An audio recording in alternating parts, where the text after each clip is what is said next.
Today is an interesting yet tragic day in the history of the city of Erie. Let's go back to 1849. President Zachary Taylor was in Erie. He wasn't feeling well, he was ailing, and he came to Erie to be treated by a doctor which he knew.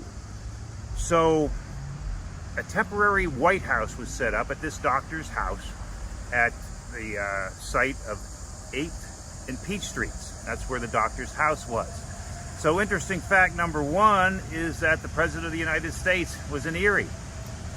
Also, the Vice President at the time, Millard Fillmore, decided to come up and visit President Taylor.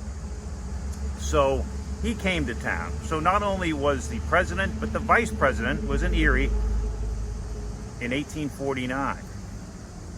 Well, another interesting fact, the USS Michigan was the only military ship that was allowed on the Great Lakes due to treaties after the War of 1812.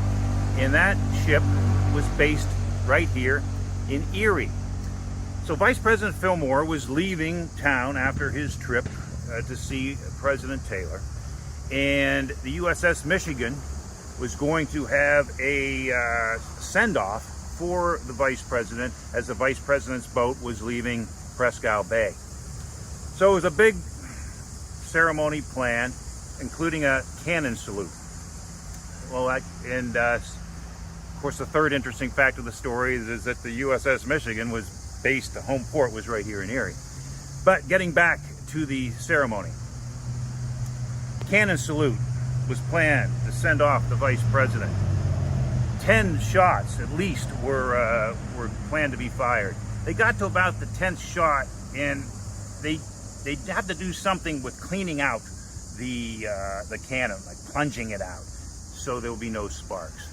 Something went terribly wrong. There was a spark in the cannon, and they fired this shot in honor of the Vice President.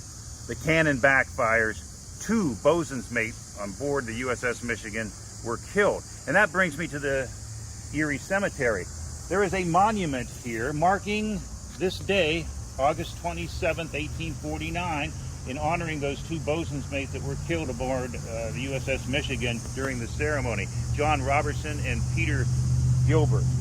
Now, during the last word tonight, we're going to talk about all these interesting facts in this day in history, and also the fact that right over here is West 26th Street. A lot of cars drive through there every day, and they probably may not know that this monument is here honoring the bosun's mates Robertson and Gilbert, and may not know about this important day of history, this tragic day in history in the city of Erie. So we want to tell you about that today on the anniversary. So I hope you'll be watching The Last Word. It'll be on Erie News Now tonight at 6 o'clock. And if you miss it tonight, it's also on our website and will be on our YouTube page.